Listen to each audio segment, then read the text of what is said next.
The sun was bright in the blue sky as many people waited outside the big old church called Westminster Abbey. They stood behind the barriers, some since early morning, hoping to see the royal family. Today was special. It was the yearly service where people from all Commonwealth countries came together to celebrate. Everyone knew Prince William and Princess Kate would be there, but no one was sure if they would bring their children. "Look, the cars are coming," someone shouted from the crowd. Everyone pushed forward a little, trying to get a better view. First came a shiny black car with small flags on the front, then another and another. People held their phones up high, wanting to take pictures to remember this day. The third car stopped right in front of the main doors of Westminster Abbey. A man in a dark uniform rushed to open the door. First, Prince William stepped out. He wore a neat dark blue suit with a light blue tie. His hair was short and tidy, and he smiled at the people waiting. He looked both royal and friendly at the same time. Then came Princess Kate. The crowd made happy noises as she stepped out in a beautiful sky blue dress that reached just below her knees. Her long brown hair moved slightly in the wind. She wore small pearl earrings that had once belonged to William's grandmother, the Queen. Kate smiled and waved to the people, making many of them feel special, as if she had noticed each one personally. But the biggest surprise came next. 3 small heads peeked out from inside the car. The royal children were here too.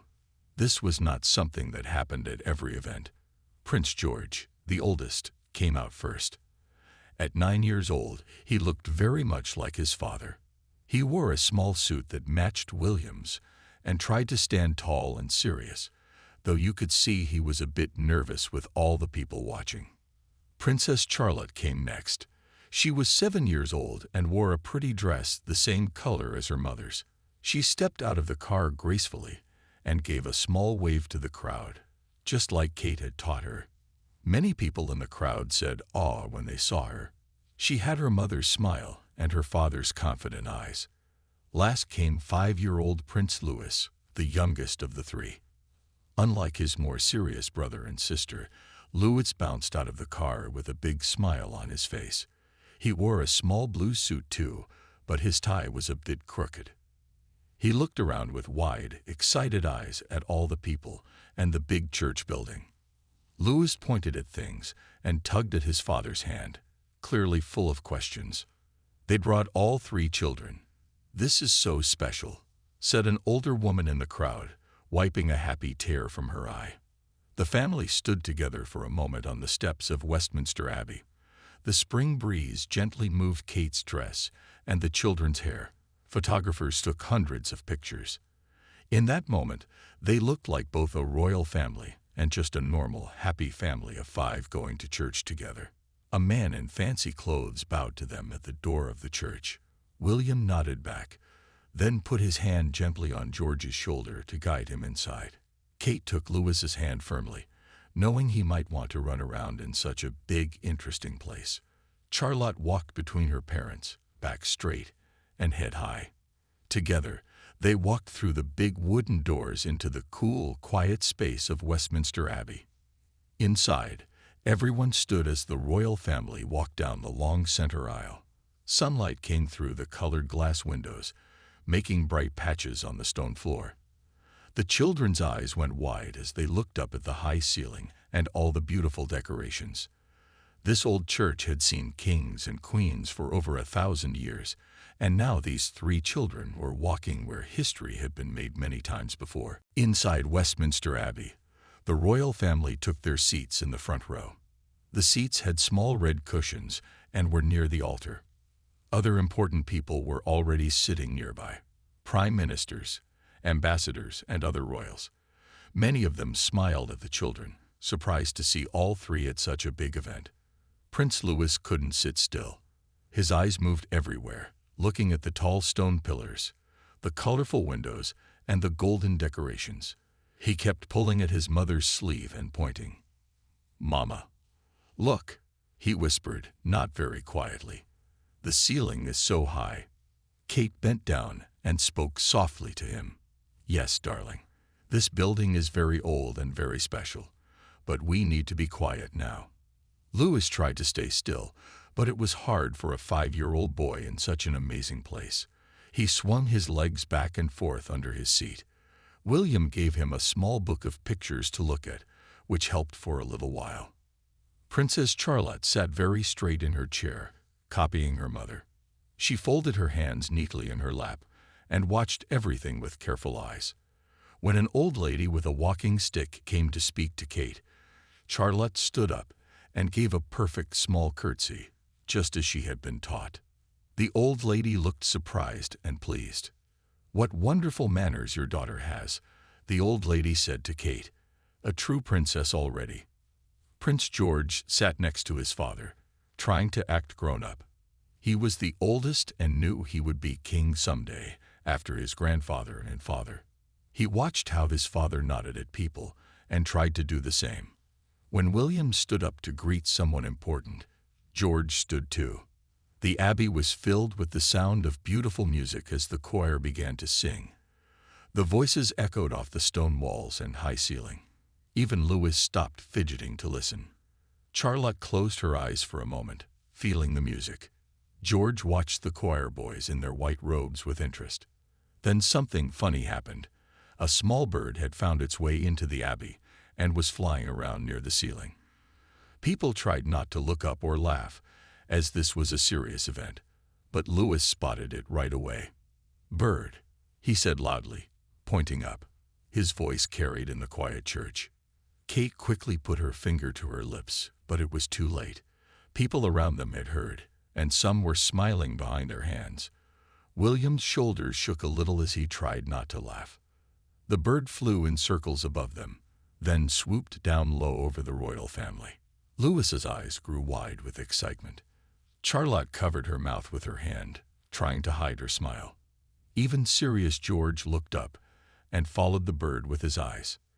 The bird made another pass over the crowd, then found an open window and flew out. Louis looked disappointed that his new friend was gone. The bird wanted to see the prince and princess too. William whispered to his children, making them all smile. Soon it was time for the first speaker. A man in fancy robes stood at the front and began to talk about peace and friendship between countries. It was a grown-up talk that the children didn't really understand. Charlotte tried to listen politely. George paid attention because he thought he should. But Louis started to get restless again. He began to fidget in his seat, then dropped his book on the floor. When Kate bent to pick it up, Louis suddenly stood on his chair to see better. Before his mother could stop him, he waved at the people sitting behind them. Many of them waved back, charmed by the little prince's friendly smile. William gently lifted Louis down and sat him on his lap. "Remember what we talked about, young man," he said softly but firmly. "We need to be on our best behavior." Louis nodded and leaned against his father's chest. With William's arm around him, he finally settled down. He looked over at his brother and sister, who were sitting so nicely, and tried to copy them. For a few minutes, all three royal children sat perfectly still, a rare and precious moment of peace that wouldn't last long. The peace didn't last long. As the service went on, Louis began to get bored again. He started to make faces at his sister Charlotte, who tried her best to ignore him. But when he stuck out his tongue, she couldn't help giggling. Kate noticed and gave them both the look that all mothers know how to give. It was a look that said, "Behave yourselves," without any words. Charlotte quickly became serious again, but Louis just smiled at his mother with his most charming smile. The choir began to sing another song. This one was more lively, and people were asked to stand up. Everyone in the abbey rose to their feet. Louis was happy to move again and stood as tall as he could. George, who was growing taller every month, could now see over the heads of some adults. Charlotte stood between her brothers, her back straight as a ruler. As the song went on, Louis began to sway from side to side with the music. He liked the singing and started to hum along. Kate put her hand gently on his shoulder, but she didn't stop him. It was nice to see him enjoying the music. When the song ended and people sat down again, something caught Louis's eye. A man in the row behind them was wearing a medal that shone brightly in the light from the windows. Louis turned around in his seat to look at it better. "What's that?" he asked the man, pointing at the medal. The man looked surprised that a prince was talking to him. "It's for bravery, Your Royal Highness," he answered with a small bow of his head. "I was a soldier." Louis's eyes grew wide. "Did you fight the bad guys?" William quickly turned around.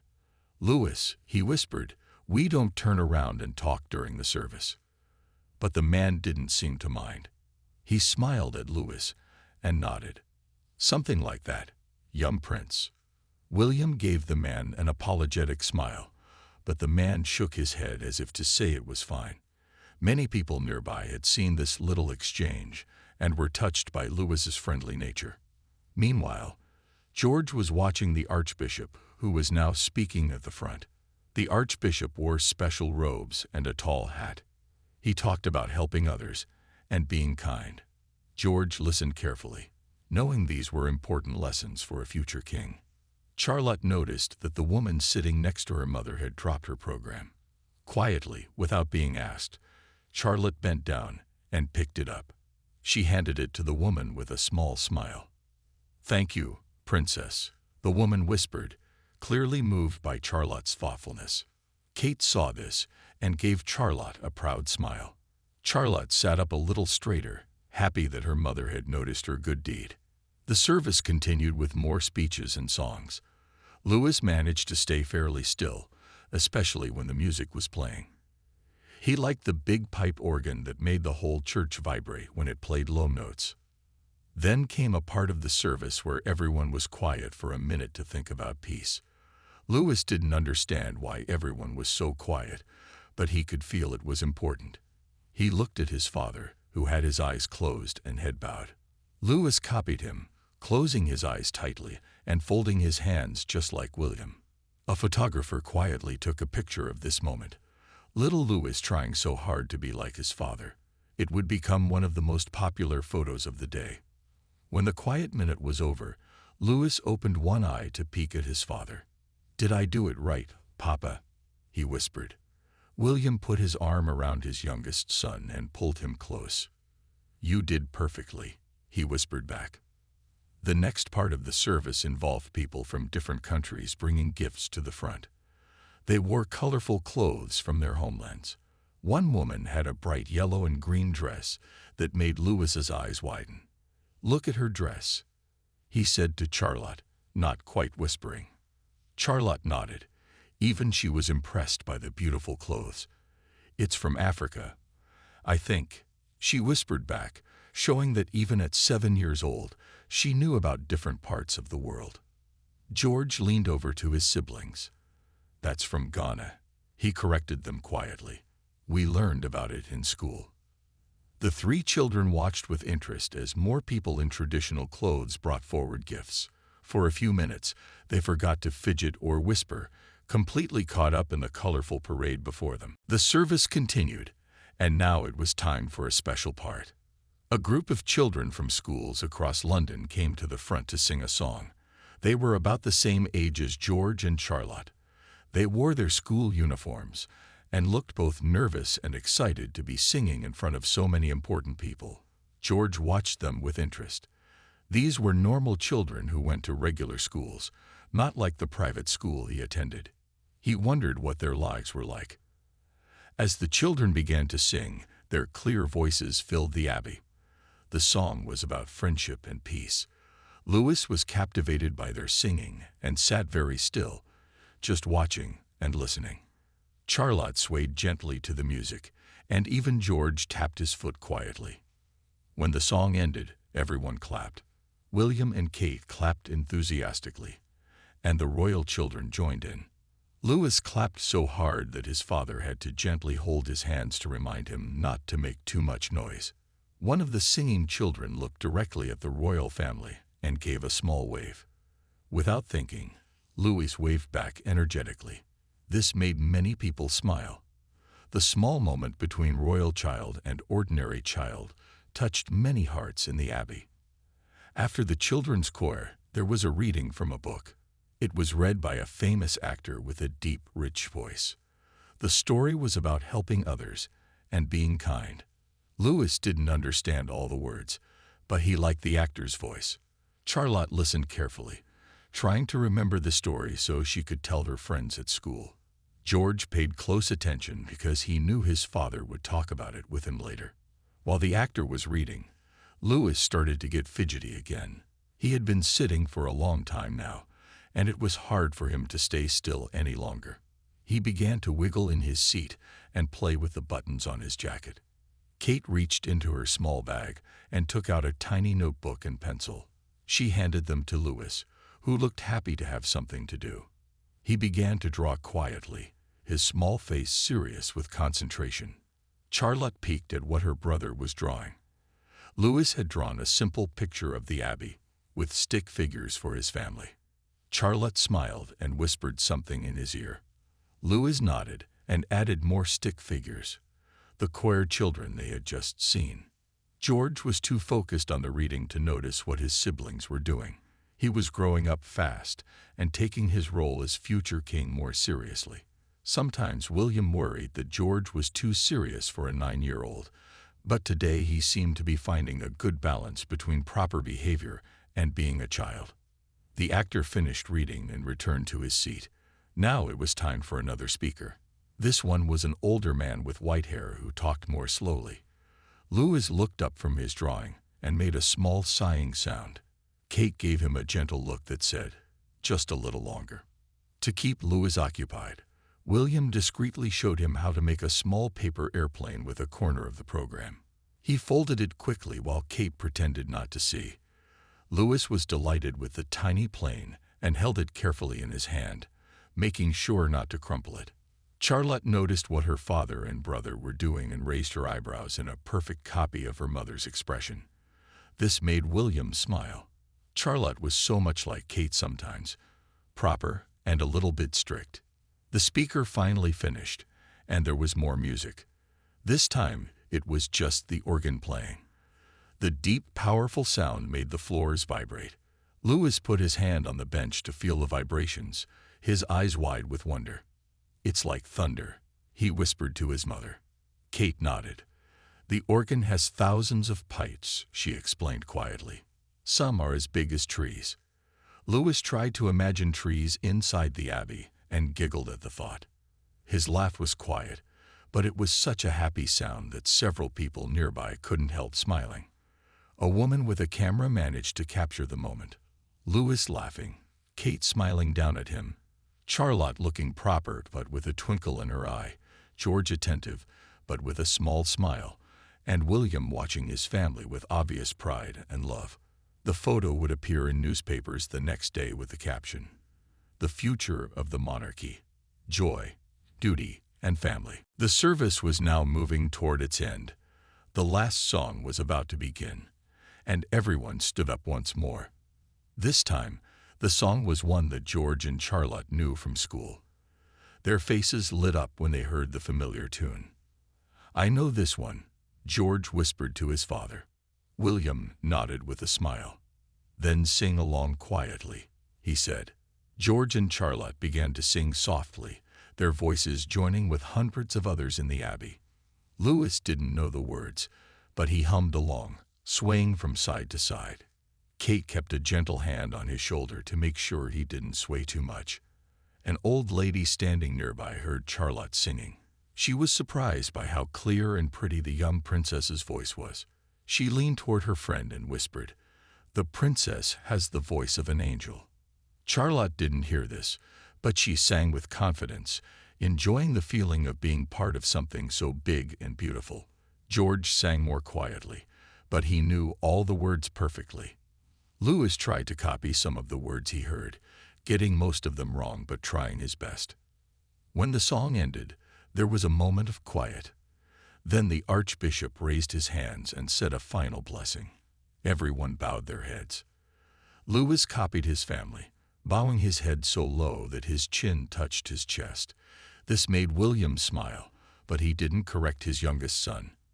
After the blessing, there was a procession. Important people began to walk slowly down the center aisle toward the main doors. The royal family would be among the last to leave. While they waited for their turn, Louis's attention wandered again. He noticed a small golden angel carved into the wooden panel next to him. He reached out to touch it gently with one finger. "It's so small," he said to Charlotte. "Who made it?" Charlotte looked at the tiny angel. "It was made a long time ago," she said, sounding like a mini tour guide. "Before cars or airplanes were invented." Louis looked impressed. "Before airplanes," he repeated, trying to imagine such a time. George leaned over to join the conversation. "Some parts of this building are almost 1,000 years old," he told his brother. "Kings and queens have been crowned here for centuries." Louis's eyes grew wide. "Will you be crowned here too, George?" he asked innocently. Kate quickly put her finger to her lips. This was not something to be discussed so loudly in public. George just nodded very slightly to his brother, his expression serious. Finally, it was time for the royal family to leave. They stood and began to walk slowly down the aisle. Kate held Louis's hand firmly, knowing he might be tempted to run ahead.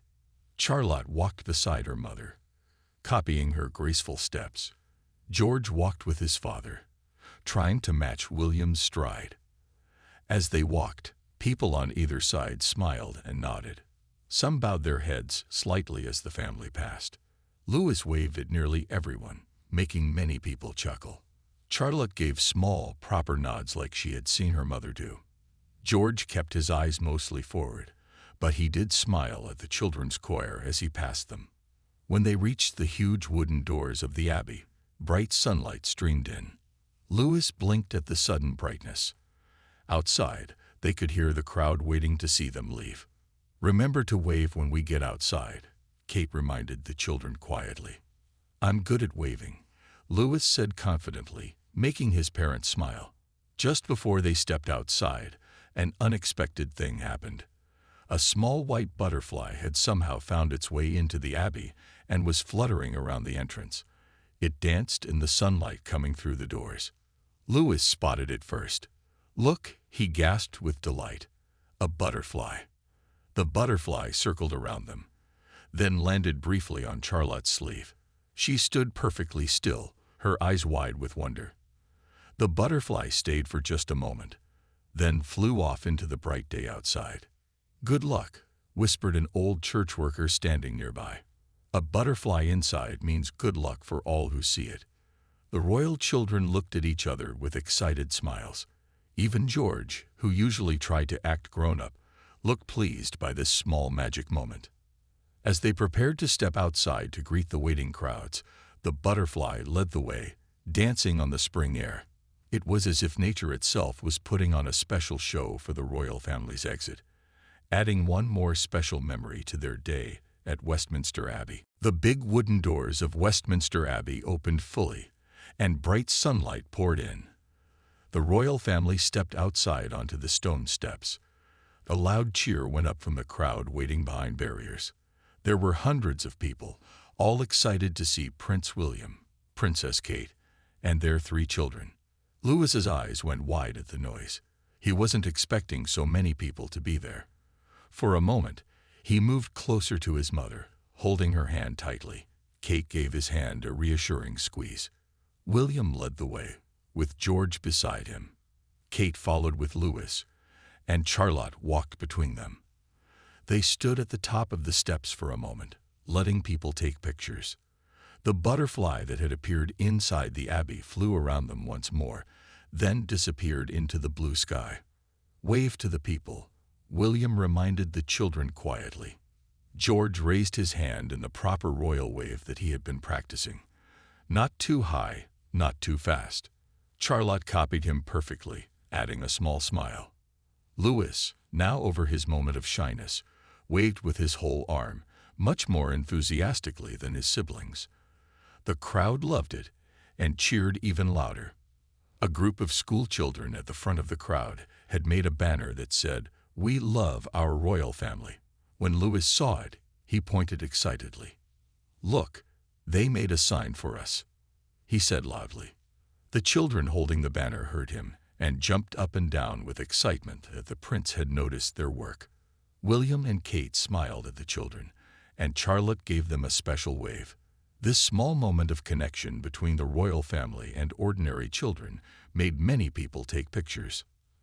As they began to walk down the steps, a little girl broke away from her mother and ran toward the bottom of the steps. She was holding a small bunch of flowers.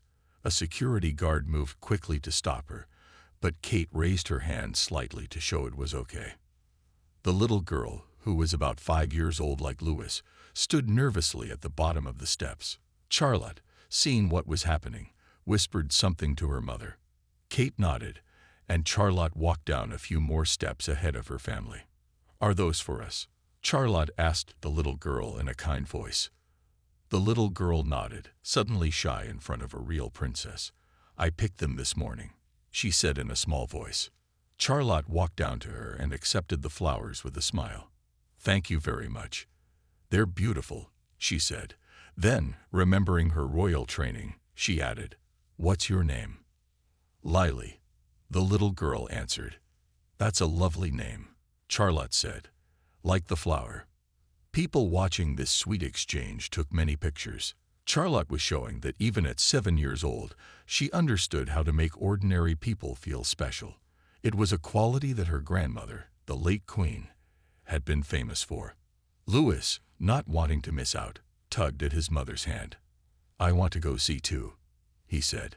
Kate went with him down the steps to where Charlotte was talking to Lily. Louis gave the little girl his biggest smile and said, "I like your flowers." Lily smiled back, clearly delighted that both a prince and princess were talking to her. Her mother, standing behind the barrier, had tears in her eyes as she watched. George stayed beside his father, watching his siblings. As the oldest, he sometimes had to act more grown-up, but William, seeing that George was watching the scene with interest, put his hand on his son's shoulder. "Would you like to go down too?" he asked quietly. George nodded, and father and son walked down to join the rest of the family. George gave a small bow to Lily, which made the crowd awe with delight. For a few minutes, the planned exit was forgotten as the royal family spoke with Lily and her mother. Security guards looked nervous about the unplanned stop, but they kept a careful watch. Kate accepted the flowers from Charlotte and thanked Lily again. Photographers captured every moment of this sweet scene. Charlotte's kindness, Louis's enthusiasm, George's politeness, and the proud looks on William and Kate's faces. It was these unplanned moments that often showed the true character of the royal family. Finally, it was time to move on. The family needed to get to their next appointment. William thanked Lily's mother, and they all waved one more time to the crowd. As they walked toward their waiting car, people continued to cheer and take pictures. "You were all wonderful," Kate told her children quietly. "Especially you, Charlotte. That was a very kind thing you did." Charlotte smiled, happy with her mother's praise. She had acted like a true princess today, and she knew it. The royal family walked toward their waiting car. More people lined the path, hoping to get one last look at them. Security guards made sure the path was clear and safe. William and Kate kept the children close, but still allowed them to wave to people. Before they reached the car, a man in a wheelchair caught Louis's attention. The man was a soldier in uniform with medals on his chest. He looked like the man who had spoken to Louis inside the abbey. Louis tugged at his father's hand and pointed. "Papa, look, another brave soldier," he said. William paused, noticing the man. The soldier sat up straighter when he realized the royal family was looking his way. William made a quick decision and guided his family toward the man. The security guards quickly moved to make sure it was safe. "Good afternoon," William said to the soldier. "Thank you for your service." The soldier looked surprised and honored. "Thank you, Your Royal Highness," he replied. Louis was staring at the man's medals with big eyes. "Did you fight the bad guys too?" he asked, remembering his conversation in the abbey. The soldier smiled at the young prince. "I did, Your Royal Highness. I was in Afghanistan." George, who had been learning about world geography in school, recognized the name. "That's very far away," he said seriously. The soldier nodded. "Yes, it is. Very hot and very far from home." Charlotte noticed that the soldier had no legs below his knees. She didn't stare, but her eyes were full of questions. Kate saw her daughter's face and gently squeezed her hand, as if to say, "We'll talk about this later." But the soldier saw Charlotte's look and understood. "I lost my legs saving my friends," he explained simply, in a way a child could understand. "But I'm still here, and that's what matters." Charlotte nodded solemnly. "You're very brave," she said. These simple words, spoken with real feeling, brought tears to the soldier's eyes. William put his hand on the soldier's shoulder. "What's your name?" he asked. "Captain James Wilson, sir," the soldier replied. "Well, Captain Wilson, we're very grateful for your sacrifice," William said. Then he had an idea. "Would you like to meet us again sometime? Perhaps you could visit the children at our home and tell them more about your experiences." Captain Wilson looked shocked at this offer. "It would be an honor, sir," he managed to say. Kate stepped forward with the flowers that Lily had given them. "Would you like these?" she asked. "I think they should go to someone special." The soldier accepted the flowers with a trembling hand. "Thank you, Your Royal Highness. My wife will love these." As they said goodbye to Captain Wilson and continued to their car, Louise asked, "Is he really coming to our house, Papa?" William nodded.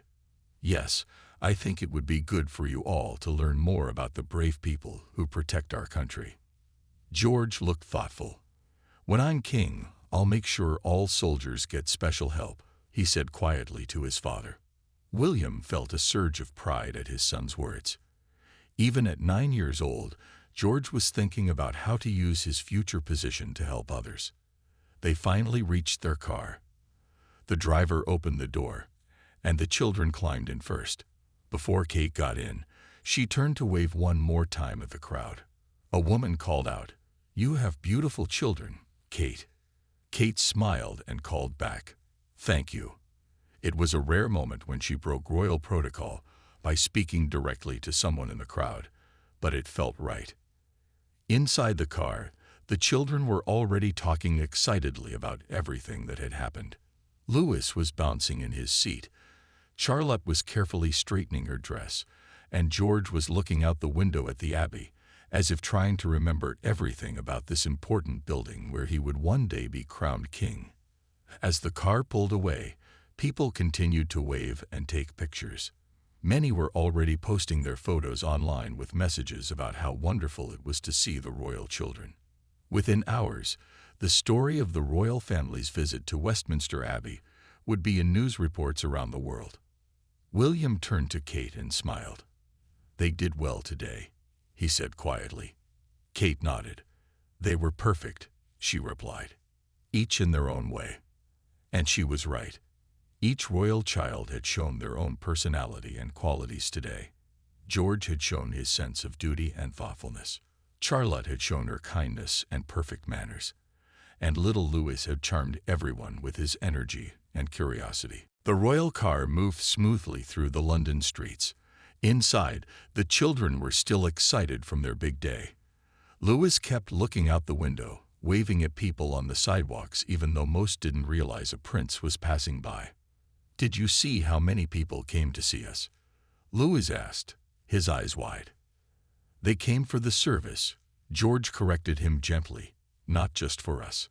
Charlotte was carefully holding the service program. She liked to keep things like this to put in her memory box at home. "I want to remember today," she said, "especially the butterfly. That was magic." Kate smiled at her daughter. "Yes, that was a special moment." William's phone made a sound. He looked at it and chuckled. "Well, it seems our little ones have made quite an impression," he said to Kate. "The photos are already all over the news." Kate leaned over to look at his phone. "Oh my," she said. "Look at this one." She showed the children a picture someone had taken of Louis waving excitedly, Charlotte curtsying perfectly, and George standing tall like his father. The headline read, "Royal children charm the nation at Westminster Abbey." Louis looked pleased. "I'm famous," he declared. This made everyone laugh. William ruffled his youngest son's hair. Being famous isn't what matters, he said gently. What matters is how we treat people and the good we do. George nodded seriously. He often heard his father talk about using their position to help others. Charlotte was looking at more pictures on her father's phone. Look at this one of you with Captain Wilson, she said. He looked so happy when you talked to him. The picture showed the moment when William had put his hand on the soldier's shoulder. The man's face was full of emotion and pride. When he comes to visit us, can I show him my toy soldiers? Louis asked. That might be nice, Kate said. But remember, war isn't a game. Captain Wilson was very brave, but he was also hurt badly. Louis looked thoughtful. I will be careful what I say, he promised. The car turned into a quieter street. They were heading to another event, a small private lunch with some charity leaders. The children would join for part of it before being taken home by their nanny. Are you hungry? Kate asked the children. All three nodded eagerly. Sitting still in church for so long had given them an appetite. I hope there's cake, Louis said hopefully. There might be, William answered, but vegetables first. Louis made a face that made his siblings laugh. His dislike of vegetables was well known in the family. As they neared their destination, William spoke to the children more seriously. You all did very well today, he said. Your grandmother would have been proud. The children knew he meant the late Queen, their great-grandmother. Even Louis, who had been very young when she died, knew how important she had been. She liked it when we waved to people, Charlotte remembered. She taught me how to do it properly. And she always stood up very straight, George added, sitting up taller as he spoke. She gave good hugs, Louis said simply. Though his memories were fewer, he remembered the Queen's warmth. Kate felt her heart swell with love for her children. Even after such a big formal event, they could still be so natural and sweet. It wasn't always easy being royal children, but they were handling it with grace and character. The car pulled up to a beautiful old building. Security guards were already in position, and a small group of officials waited at the entrance. The children quickly checked their clothes and hair before the car door opened. Ready for round two? William asked with a smile. George straightened his tie. Charlotte smoothed her dress. Louis took a deep breath and put on his best royal face, which made his parents exchange an amused glance. As the car door opened and cameras began to click again, the royal children stepped out, ready to charm everyone all over again. The morning at Westminster Abbey had been just the beginning of their day in the spotlight, but they had already shown the world that the future of the monarchy was in good hands. William and Kate followed their children, watching proudly as George politely greeted the waiting officials. Charlotte curtsied, and Louis gave everyone his biggest smile. Despite the formality of the occasion, they were still just children, their children, and that was what made them so special to the public. That evening, back at their home, the royal family was finally able to relax. The children had changed out of their formal clothes into comfortable play clothes. Louis was on the floor with his toys. Charlotte was reading a book, and George was helping his father look at something on a tablet. Kate came into the room with a tray of hot chocolate and cookies. I thought we could have a little treat, she said. You all earned it today. The children rushed over eagerly. Even George, who tried to act grown-up most of the time, couldn't resist hot chocolate with marshmallows on top. Careful, it's hot, Kate warned as she handed out the mugs. Louis blew on his drink loudly, making bubbles in the chocolate. Charlotte gave him a look, but then she giggled and did the same thing. Soon, all three children were laughing as they blew bubbles in their hot chocolate. William put down his tablet and joined them. So, what was your favorite part of today? He asked. The butterfly, Louis said immediately. It was like magic when it landed on Charlotte. Charlotte nodded. That was special, but I liked meeting Lily and giving her flowers to Captain Wilson. George thought for a moment. I liked when the choir sang, he said. Their voices made the whole building feel different. William and Kate exchanged a glance. Their children had not mentioned the crowds or the cameras or seeing themselves in the news. Instead, they remembered the small, meaningful moments of connection and beauty. "I'm very proud of you all," Kate said. "Being in the spotlight isn't always easy, but you handled it beautifully." Louis took a big bite of his cookie, leaving chocolate smears on his cheeks. "Can we go back to the Abbey soon?" he asked with his mouth full. William laughed and handed him a napkin. "Maybe. We go there for many important events. And one day, you'll be crowned there, George," Charlotte said matter-of-factly. George looked thoughtful. "That won't be for a very long time," he said quietly. "And I'm not in a hurry." William put his arm around his son. He understood how George felt. Being the future king was a big responsibility for young shoulders. "Don't worry about that now," William said gently. "Just enjoy being a boy." The evening news came on the television. The royal family rarely watched news about themselves, but today Kate thought it might be good for the children to see how their day was being reported. "Look," Louis shouted, pointing at the screen. "That's us." Sure enough, there was footage of them at Westminster Abbey. The news reporter was saying nice things about how well-behaved and charming the royal children had been. "They're calling you the future of the monarchy," Kate told the children. "What does that mean?" Louis asked, his face confused. "It means people are happy knowing that someday you three will help look after our country," William explained simply. The news showed more pictures from the day. There was Charlotte with Lily, George standing tall next to his father, and Louis waving enthusiastically to the crowds. Then came a clip of the butterfly landing on Charlotte's sleeve, which everyone had thought was so magical. "We made people happy today," Charlotte said, watching the smiling faces in the crowd. "That's one of the most important parts of our job," Kate told her. "Bringing joy and hope to people." As the news moved on to other stories, William turned down the volume. Louis had chocolate all around his mouth. Charlotte's hair was coming loose from its neat style, and George was yawning. They were turning back into normal children after their day in the royal spotlight. "Time for baths and bed, I think," Kate said, gathering up the empty mugs. "Can you read us a story first?" Louis asked, giving his mother his best pleading look. "Of course," she agreed with a smile. As the children went upstairs to get ready for bed, William took his wife's hand. "They were amazing today," he said quietly. Kate nodded. "They really were. They took all the attention in stride. They were kind to everyone they met, and they still managed to enjoy themselves." Later, after the children were bathed and in their pajamas, the whole family gathered in Louis's room. Kate read them a story while they all snuggled together on the bed. As she read, William looked at his family with love and pride. Today, his children had stolen the spotlight at Westminster Abbey. But here, in this quiet moment at home, they were just George, Charlotte, and Louis. Three children who happened to be royals, but who were most importantly just children, loved for exactly who they were.